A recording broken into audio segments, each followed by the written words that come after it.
제1호 합병계약서.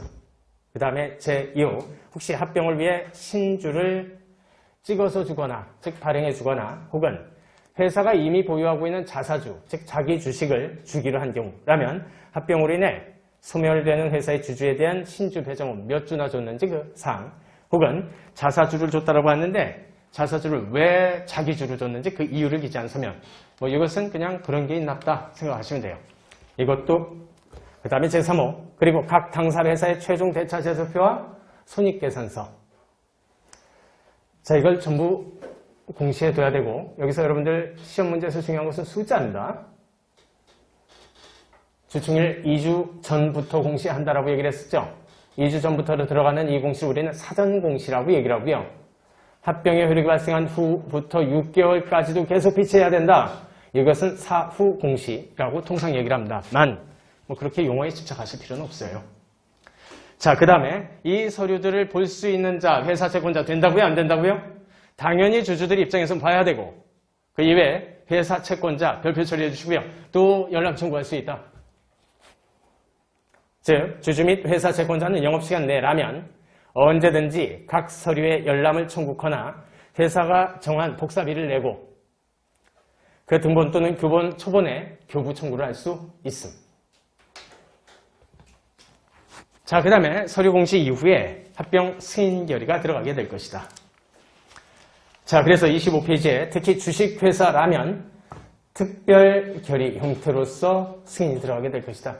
두 번째 줄입니다. 특별 결의는 줄 치지 마시고요. 간단히 체크 정도 해두십시오. 나중엔 지우시게 될 거예요. 자, 그 이외에 특별 결의 주총 거치지 않고 들어가는 합병이 있다. 간이합병, 소규모합병. 자, 이제 들어갑니다. 먼저 간이합병 부분입니다. 자, 간이합병에 나오는 숫자는 뭐가 들어갈까요? 칠판 보지 마십시오.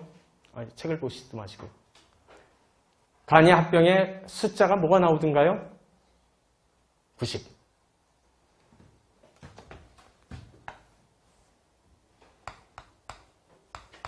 90 생각하십시오. 아셨죠? 자, 그래서 합병할 회사의 일방이 합병 후 존속할 때 합병으로 인해 소멸되는 회사의 총주주의 동의가 있거나 AND가 아닙니다. 둘 중에 하나만 고치면 되니까. 그리고 그 회사 발주 총수의 90% 이상을 합병 후 존속된 회사가 이미 소유하고 있을 때라면 합병으로 인해 존속하는 회사에 이렇게 시험지문을 바꿔버리거든요. 시험장에서는 안 보여요. 우리가 주로 숫자에 주목을 하니까. 아셨죠? 그게 아니라 죽어가는 회사의 주총은 안 하는 제도라고 얘기를 했었습니다. 그래서 소멸하는 회사의 주총 승인은 이를 이사회 승인으로 가름해도 된다. 되었죠? 시험 문제 엄청 많이 나왔었습니다. 자, 그 다음에 제1항 이것이 또 시험 문제에 나오면 다음과 같은 형태로서 시험 문제가 나올 수가 있을 수 있어요. 한번 좀 생각해 보십시오. 한번 떠올려 보세요. 합병으로 인해 새로운 회사가 설립되는 경우에 소멸하는 회사의 발행 주식 총수의 총 90% 이상을 소유하고 있는 자는 간이 합병을 통해 주총 결의를 이사회 승인으로 가름할 수 있다. 맞습니까? 틀립니까? 간이 합병이니 소규모 합병이니는 흡수 합병을 전제로 한 이야기입니다. 신설 합병 이야기가 아니에요. 되었죠? 시험장에서는 이 글자들이 안 보여요. 결국 우리 시험장에서 만나는 것은 글자들이니까. 자, 그 다음에 이제 소규모 합병 쪽으로 들어갑니다. 자, 527조의 3부분입니다. 제1항, 합병 후 존속하는 회사가 합병으로 인해 발행하는 신주 및 줄 자기 주식 총수가 그 회사의 발주 총수 10%를 초과하지 않는다면 그 존속되는 회사의 주총 승인은 이를 이사회 승인으로 가름해도 된다. 10%도 안 되는 거 먹을 때는 라는 소리입니다. 그런데 다만 합병으로 인해 소멸하는 회사의 주주에게 줄 금전이나 그 밖의 재산을 정한 경우, 그 말은 교부금 합병을 혹시 하기로 했다면